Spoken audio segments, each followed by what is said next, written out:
Hello. Hi, Stefan. So, hello everyone. Welcome to the Indie panel. Today we kickstart the first day for the Indie panel on the last day of IGDC. But nonetheless, we have got some amazing speakers today. Before we begin, I would like to officially take a moment to thank all of our sponsors. The presenting sponsor for this event is Unreal Engine. We want to thank our gold sponsors MPL, AWS, Glance, and Junglee. We want to thank our legacy silver sponsors Gameshin, Lakshya, and Yesno, as well as our bronze sponsors Quali and Gameon Studios. Hyper Casual Track sponsor is Sunday, and IP Connect sponsor is Succeed Innovation Fund. So today we've got a very special guest with us, Stefan. As the COO and co-founder of Streamline Media Group, Stefan helps creatives and innovators succeed.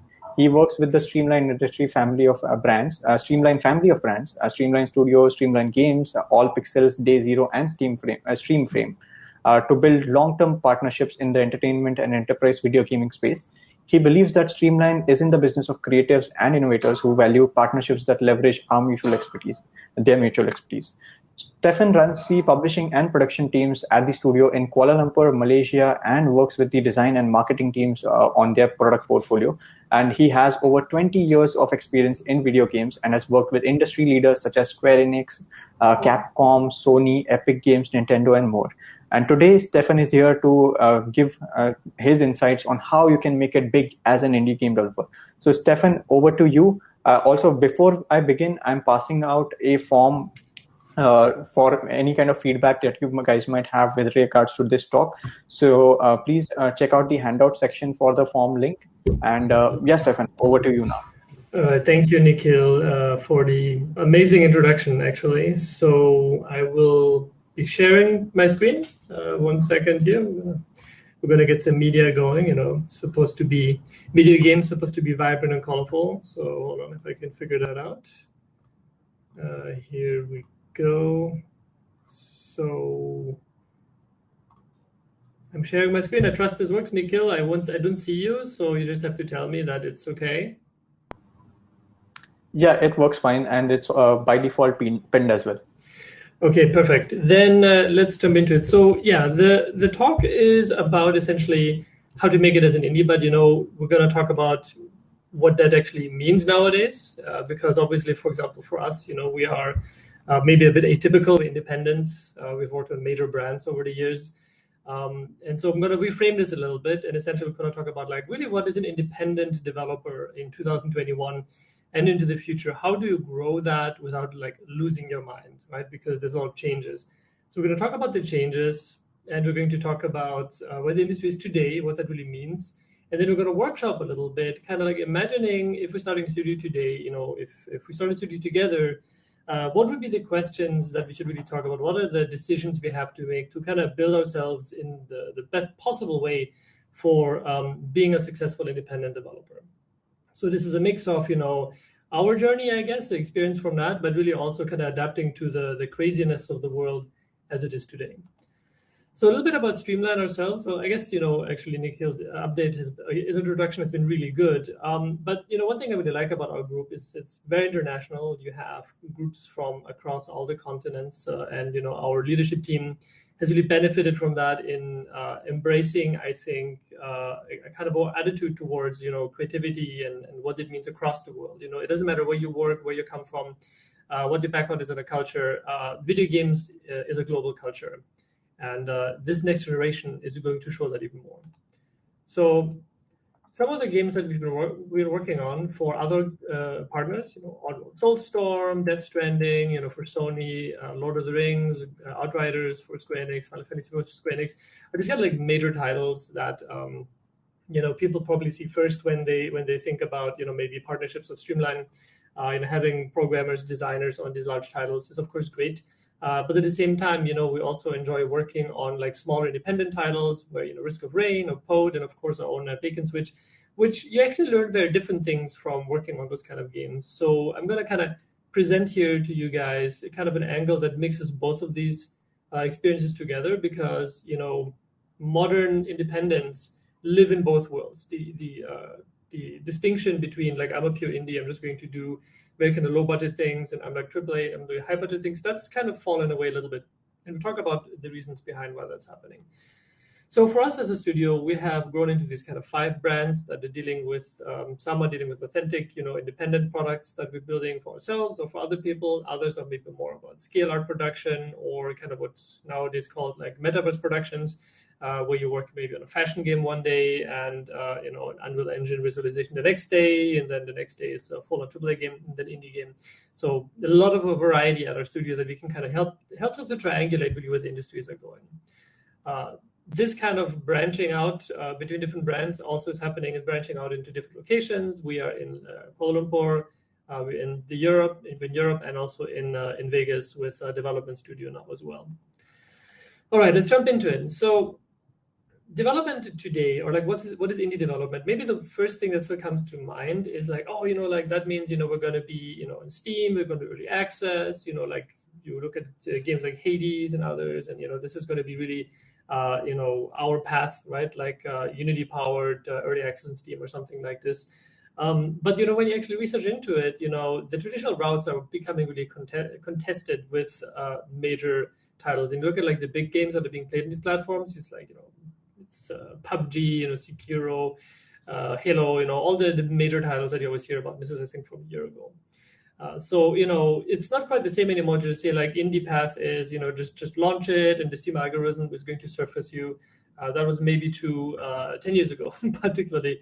Nowadays, it isn't. So we're going to talk about that a little bit because, we need to talk about today, because if I just tell you about my experience, it'll be like a dinosaur. Right? Like it's not going to be necessarily applying to you anymore. Even talking about like go to Steam, it's like dated, right? So very quickly it would be just like outdated for you guys to hear this. All right, so let's jump into it. What is independent development today? And we're going to orientate ourselves with really what are some trends going on that you might not traditionally think about as independent studios in our space, indie studios, but actually they are, and it's relevant to you guys because you're going to get asked about it.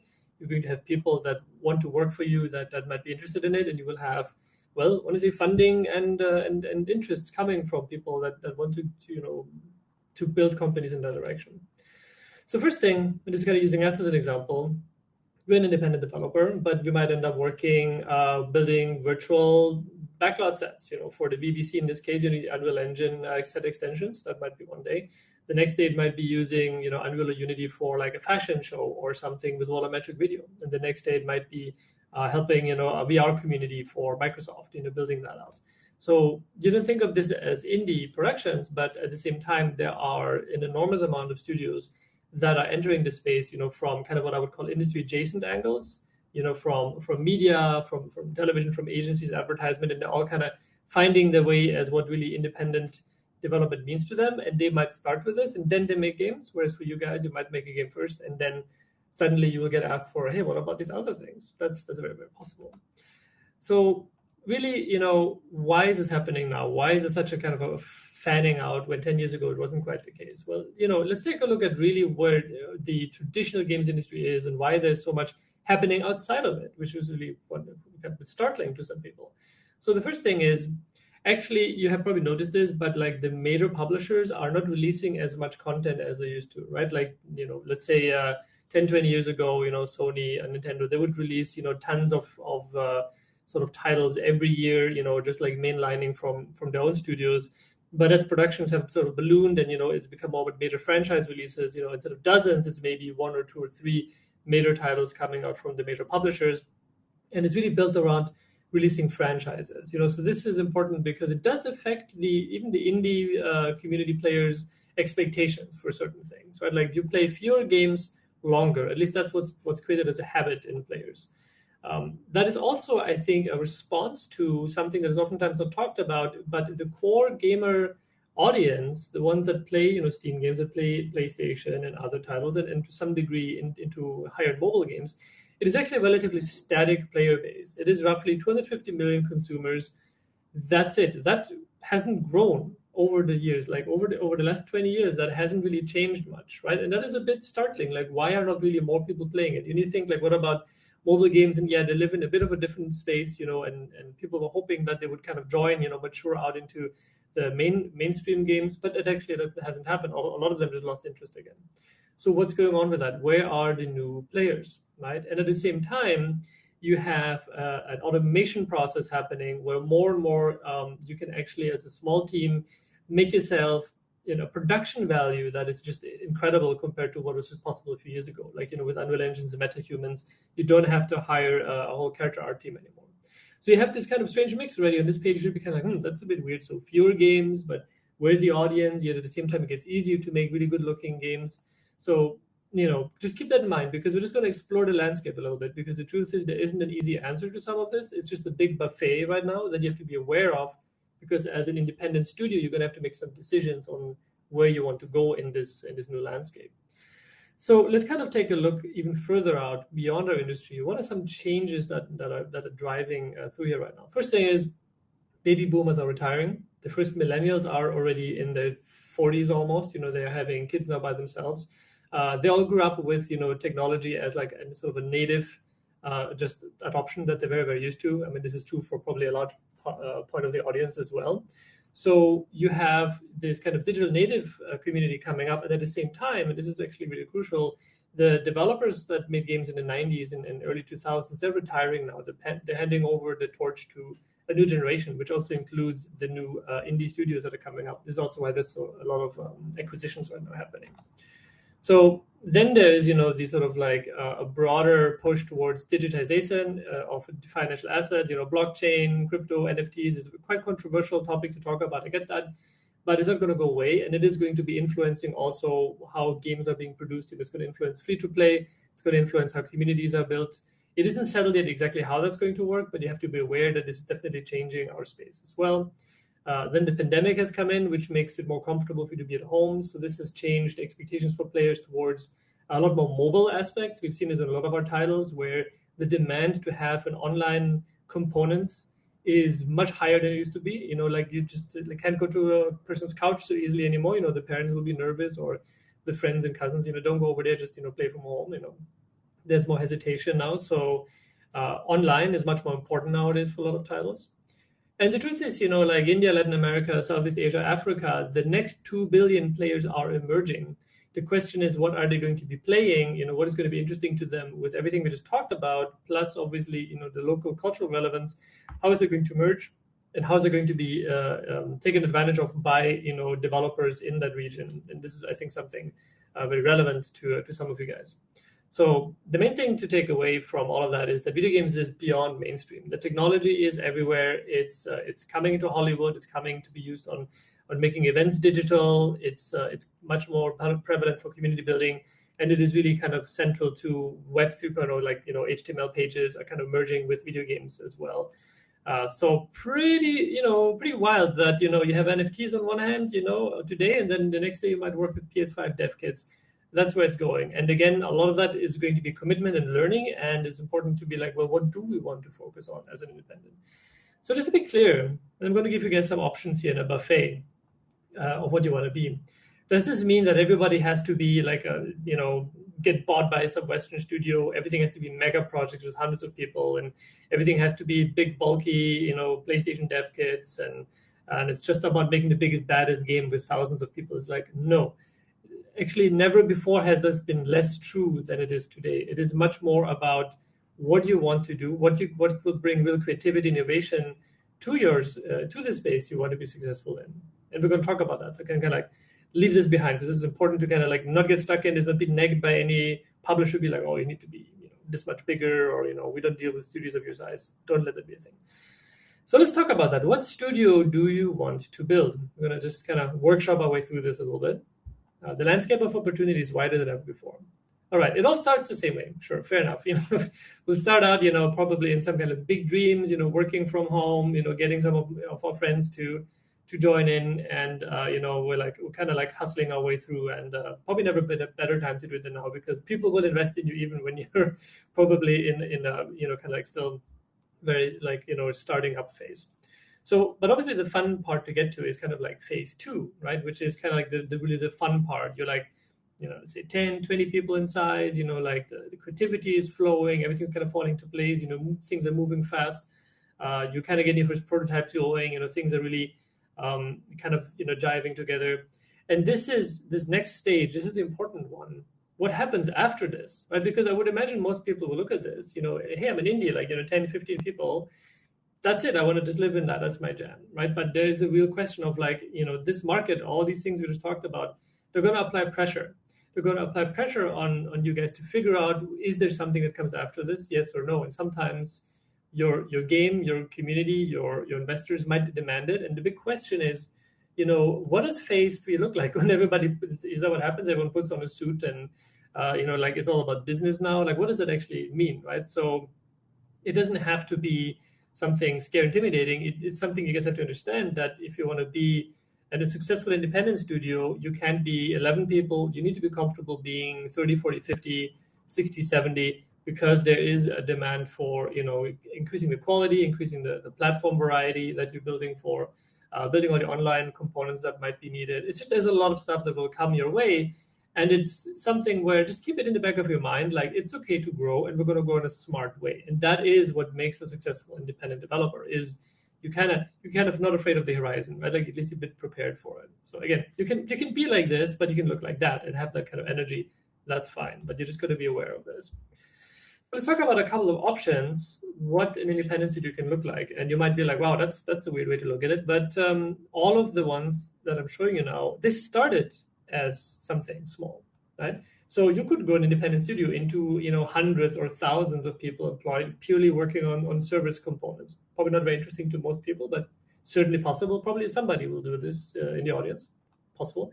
Or you say we love to be the indie darling. We're going to be very focused on the audience that we have, that we know will stay working with Kickstarter, early access. They kind of, I don't want to call it the traditional path, because that's not really fair either, but it is essentially, that is what we love to be, right? Very indie focused, and we know what our audience is. Totally possible. Then of course we can say, okay, how about you grow that into, a more kind of modern competitive game, like Genshin Impact or something, like the MiHoYo guys, right? Free-to-play angle, a bit more focus on platform as market success, can be afraid of scaling, right? These guys are definitely over 100, but still independent, possibilities there as well. Or do you say, we're going to specialize in talking to publishers to get our pitches that we think are really exciting landed with our publishers? And we'll talk about this step a little bit further later as well. This is just good to know. And a lot of game studios are in this bracket, right? They are typically 70 people to 150 people in size. They might outsource some of the work, but generally speaking, a lot of it is internally. They're doing high-end work. They might get help from other companies, but they're definitely going to get backed by a publisher for most of the titles. And this is just sort of the rotation, right? They work with a publisher, they pitch, publisher says, yes, let's make a deal, and then the next deal comes, and so on and so forth. Or you can say, no, we're going to be wild. We're going to do something that is very out there, right? You're going to be, let's say, the X Infinity guys. You say, NFTs, all this new tech. There's weird, interesting ways of putting that together with games. Let's dabble in this and go into Wild West of something that is possible, right? Very interesting. Why not, right? Or you say, and this is also a very lucrative path, actually, is this kind of working on existing IPs, maybe kids games, or, you partner with major IPs, and you say, we're just going to earn our way up, but we do want to work on products right from the start. And there's, Paw Patrol or something like this, is a major franchise, and these games will just sell by themselves, right? So finding a publisher that works with you on that is a very good way to work your way up the chain. So lots of different flavors of something that is a bit similar, but definitely important to think about. So who will you be and how will you succeed? That's the question. So based on what we just looked at, just keep in mind kind of where your preferences are, and let's dig into this a bit. So where's your heart and passion? Is it mobile games versus console games? And again, you got to be honest. What is it where you want to be, and then discuss what kind of team do you want to build and who's on board for that? Is it free to play? Is it premium? Think about also the markets. Where do you want to be successful? Is it your own market versus the overseas market? Can you understand that market?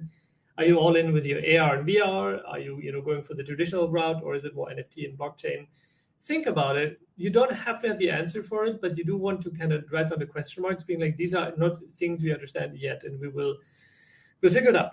That should be sort of the takeaway from this, because the truth is that many studios, any studio, honestly, that isn't spending millions of billions of dollars, I would imagine, maybe not billions, but millions, on true market research is always going to be a little bit tapping in the unknown. So this is Nothing kind of unusual. Right?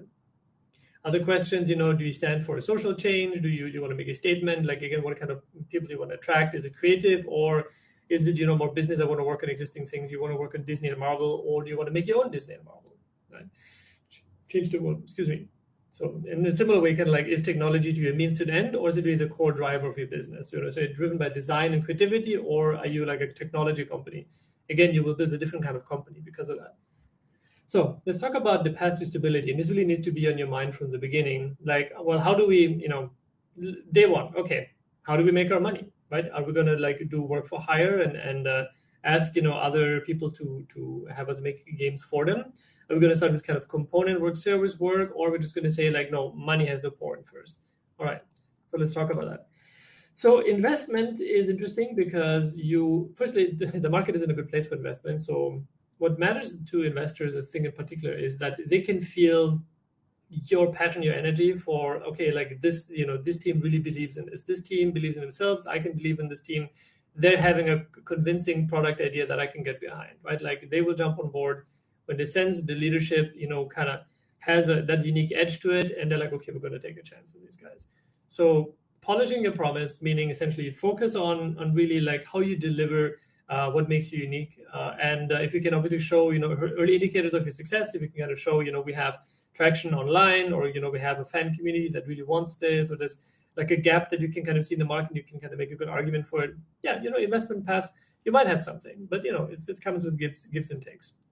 Work for hire is actually very different because you're not going to get away with so much of like, I'm the creative with the vision. It needs to be about, I understand you, my customer. It is about communicating clearly to them. You have confidence in technical skill. You probably have some background working for other companies before. And it's about like, I will be stable with you. I will be supportive with you. We'll work together and I will support you. But the truth is, work for hire, there's a lot of money to be made in that. And if you do it well, it is something we can charge quite good rates for that. And you should, do know your worth. And so recommended to look into that. But be ready to be, asked a lot of questions about security and about all that, and business development skills you have to have. So you have 10 minutes left. So I'm going to get a bit more breezy.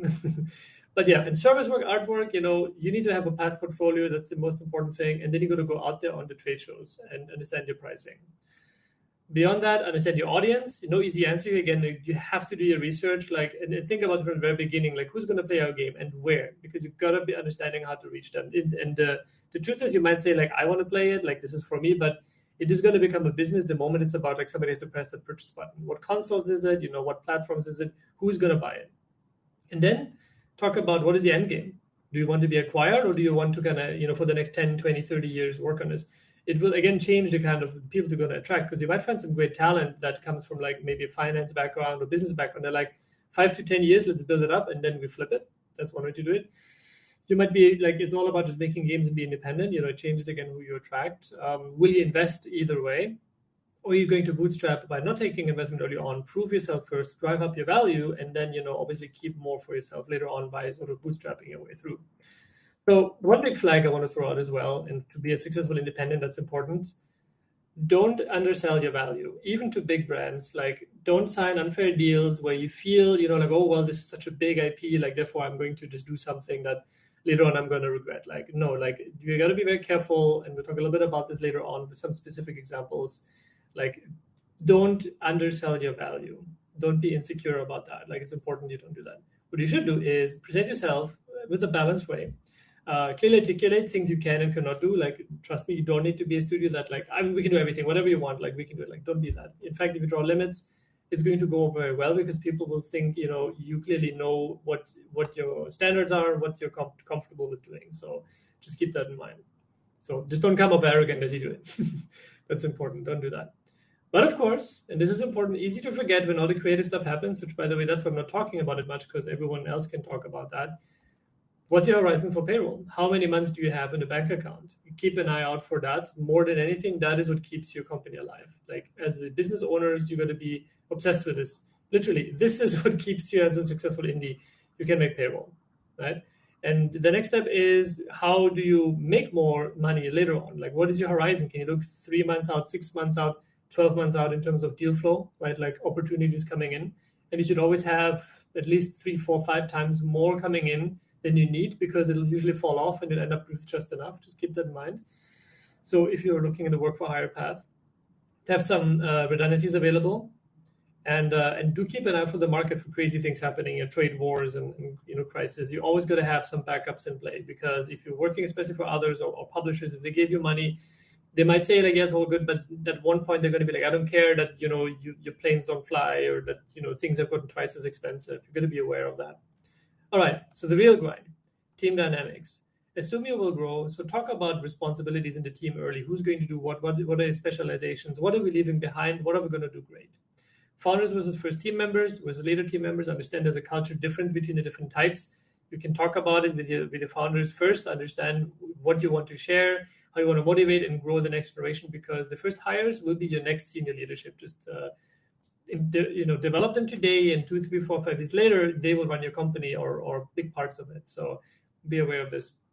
Next thing is you will grow, at least, most likely you will be kind of pushed into growing, and be really aware of like these boundaries and how things will change between 20, 50, 70, 120 and beyond. If you want that, it's going to change your company culture, and you have to invest into it. And if it feels weird and disorientating, that's okay. You've got to talk about it. You've got to learn from your new team members, like what is it that isn't working, listen to them and fix it. It's a normal part of the process. Next thing is, might be a bit surprising, but the big platform holders actually are quite encouraging of direct relationships oftentimes with the new independent studios coming up. So talk to them, find out from your account managers that you can get assigned to, like what are maybe some great marketing beats you can get attached to by releasing something. What is a program when you're going to a trade show, or what about getting support, getting dev kits to where you are. And some of that based on location India, that might be a bit more tricky. Here in KL, it also wasn't always easy, but there are ways of doing it, right? Like you just have to keep these conversations warm, and you will find willingness and people trying to help you to try to find something to make it work. So learn about those programs, and invest into those relationships today, fully understanding again it might pay off only years later. Remember, we're talking about becoming a really successful independent. That is something that you build over years. It doesn't happen overnight. So next thing is business development. You got to get out there. I mean, it's great that, we have IGDC and everything here, and there's people coming there, but your stability as a studio is also going to be judged on your strength of sending your own staff, to go to shows overseas, to do business development there. And there, what's going to be very important is, you're going to make a pitch yourself, pitch your studio, pitch your products, pitch your services.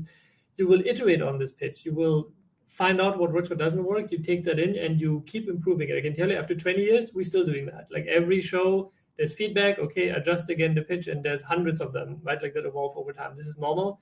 Don't be afraid of it. Again, this is what's going to make you successful in the long run. You're going to learn, right? And then, learning about like landing a deal is about really having confidence built in your partner that you guys can do that, right? So this is a kind of a balance between, skills you can show, personality, and, that bit of like, okay, these guys are special. And that has to come through in your deck, that again, you're iterating on.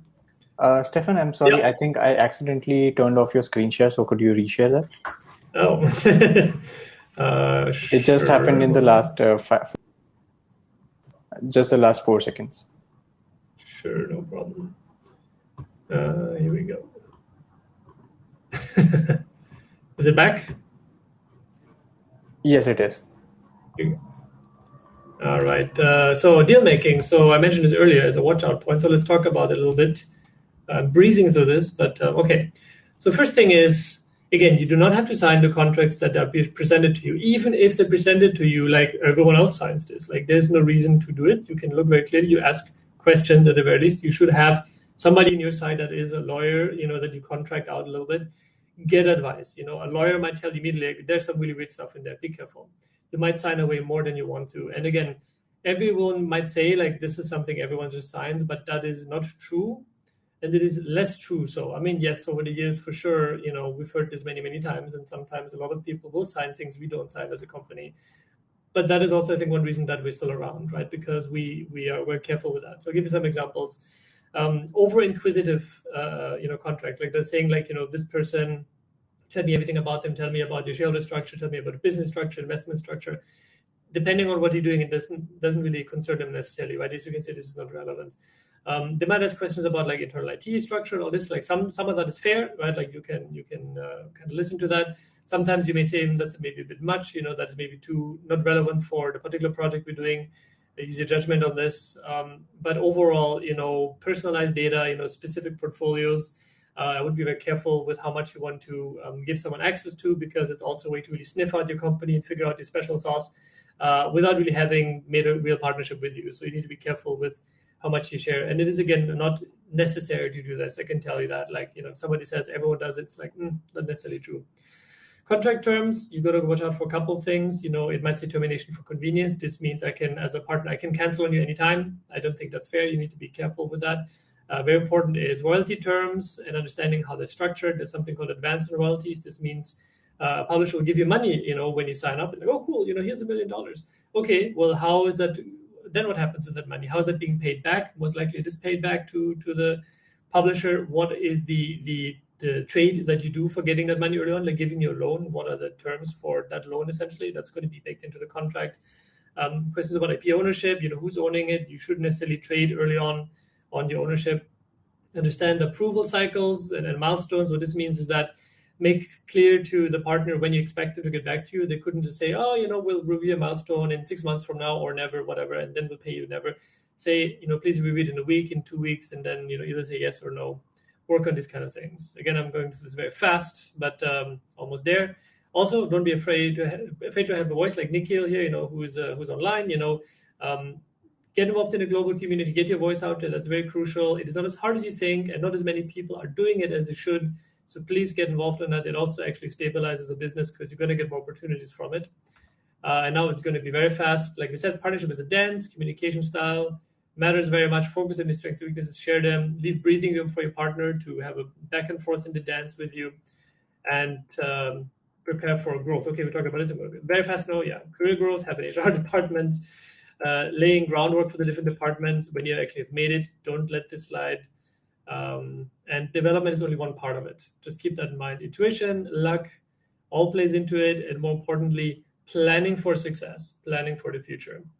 And beyond that, having fun. Wow, Stefan. A round of applause for you. Thanks a lot for that very informative talk. And I apologize to each and every one for that small glitch. So, Stefan, there's just one request from the audience. Could you repeat the BizDev part that got kind of missed out? The BizDev part, sure. Hold on. Which one was that? Going to multiple conferences. Right. Okay. Well, I guess I could. Yeah, I'm going to talk about it just like this. It's okay. So, okay, business development. Like, you're going to remember, like, how do you eat? Who's going to take care of you when you need to make payroll happen? So you gotta be able to show to your overseas partners that you are a strong studio that already can send people overseas, and can make your own bread happen, essentially. So business development is going to be very crucial. You should have at least one person that is becoming comfortable talking to the platforms, comfortable talking to the major publishers over there. Ideally, that person should be looking at building long-term relationships. You're not going to make a sell immediately, but you're going to be building something that in 6 months, 12 months, and so on is going to eventually give you traction. Very important is that this person coordinates with the creatives and the business team on your end on honing that pitch. So that was really important. Like, how do I present myself? How do I present my company? How do I present my product? And understanding that this is going to be a learning process. That even for us, like every pitch that we're presenting, we're still learning from it, because also publishers, and this is really important, publishers come in a lot of different varieties. Investors come in different varieties. They have very different understandings of what is actually going to be the future of game development. And so what you're hearing from one is like a no, or the other one is a yes, and the other one is a maybe. You've got to take that all in, and from it, you're going to sort of make your own judgments. But you then have to ensure that when you go and again do business development to these different studios or these different publishers or different partners, that you're kind of like beginning to anticipate what kind of pitch is going to be the right fit for that particular kind of personality. Because they're going to be different, but you're not going to learn that until you kind of do it and get a feeling for it. And again, even for us, after 20 years, we're still kind of doing it. So just something that you always have to do. Biz dev is an ongoing organic process, and every product also needs a different approach, and every service needs a different approach. But you've got to get out there. Like, do not wait for them to come here, because it will put you in a disadvantage. they will feel like they're the ones coming in doing you the favor. You don't want to be that. You want to be over there, and then it's an even balanced conversation. Awesome. So guys, that was the time. But Stefan, I've been told that we can take some overflowing Q&A. So we'll open the stage, and we already have a few questions in the Q&A section. Sure. So we'll open the stage for the next 5 minutes for Q&A. Awesome. I will pick a couple of interesting questions that I've found in the Q&A side. One question that got the most amount of hearts is asked by Avik Mathur is, should we publish games by ourselves or through a publisher? I think, at this point, the market is really congested. You gotta, if you can, okay, let me say this way. From a development perspective, launching products is very purifying. If you can do it fast, if you can make a small game and you can get it out there in a couple of months, I would do that, because you will learn a lot from that experience. But once you have a real title that you really put a lot of blood and sweat into it, you might launch it and then just nothing happens. Right, and you also need to think about where's the audience for this title? How is the build up for that particular audience? What about getting onto the right platforms? Can you really do PC, PlayStation, Xbox? Can you do that? Can you do Switch? Do you have that, or should you work with a partner on this? So I think at this point it is probably better, once you have a real product, that you're taking it to a publisher. However, I would always do it in with the attitude of, if I don't find the right publisher, I'll just burn it the bridge and just do it, release myself. So you don't get into the mindset of oh my God, I must do this, otherwise everything will explode. No, if you think you have something good, you have something hot, patience, find the right fit for you, and it will come. Right, you keep promoting it, you keep looking for it. Nothing worse than signing up with a publisher that is not a fit for you, that honestly is going to give you more grief than it's worth. You don't want that, right? You've got to find the right fit, and they might come over time, which goes back to biz dev. You've got to have options, and that's also important. Find a couple. Awesome. The next question is asked by Arthi is, what do you think is the most common mistakes done by being new as an indie game developer? As a new indie developer, I think, it is easy to underestimate the last 10% of finishing the product. So you might have something that plays well, you get a couple of levels, it's really fun, you've showed to a couple of relatives, really, okay, there we go. But then, if you haven't gone through the process before, there's a lot of submission process, there's a lot of kind of certification processes for the consoles. All of this is also out of your control. So this means you might want to launch the game, in 2 months it's ready, it's good to go, right? But you've got to get age ratings done. You've got to get the consoles to approve it for you. You need to get it certified. You get to get it maybe translated. So it's quite possible that where you think it's going to finish and when it actually comes out is a year later, right? For a proper kind of let's say Switch title, or like a console title. In Steam and all that is easier because it's just a robot more or less pushing it out for you. But even then, quality expectations will be there. Do you have different language support? Have you really thoroughly tested it on a variety of different devices and OSs and all that? So it's easy to underestimate all the expectations that nowadays players have, between platforms, languages, support, certifications, and everything. Awesome. And we'll take the last question for the day. It's asked by Aditya Ravichandran. He asked, how important is it to have someone on the legal side, like a lawyer, when you're a solo developer self-publishing his game or when working with a publisher? Okay, so if you're literally one person, obviously hiring one person full-time as a lawyer is not required. Right. But we have a full legal team. We have 3, attorneys employed internally, because there's always something going on at one point. I think if you're making a deal, you definitely need to have someone looking at it. You need to understand what you're signing. This is very important, because what happens if it's a huge hit? And what happens if you signed a deal where you gave away the IP, or 90% of the revenue, or the right to the sequel is going to someone else, or they can port it and change it on the ports to something else. You don't know, right? And in the end of the day, if you're a solo developer but you have a hot property, you are going to be vulnerable to just here's the deal, the first deal that sounds really, really good. So I would definitely say you need to have somebody looking at it, even if it's maybe a family member, but get some insights on it. This does matter, right? If somebody is whatever, then you might regret it later, and you might think well, this company is in the UK or in the US or somewhere. But again, if it becomes a hit and suddenly there's a lot of money involved, you need to be able to have that reach. Awesome. Stefan, thanks a lot for being so kind and answering all these questions. And the talk was wonderful. Personally, even I got to learn a lot. So thanks for that. And guys, you have been a wonderful audience. I'm sure you guys have tons more questions. So please do feel free to connect with Stefan on whatever social media. Stefan, LinkedIn is fine. LinkedIn. Yeah, definitely. Yeah, I mean, and if you have interesting products, I am building up our publishing arm. So happy to look at that as well. Awesome. So get in touch with Stefan. And as I mentioned in the beginning of the talk, feel free to give feedback in the handout section. We are looking forward for your feedback on this talk. And I hope you guys learned a lot. So Stefan, I'll meet you backstage now. Click on the backstage. Yeah.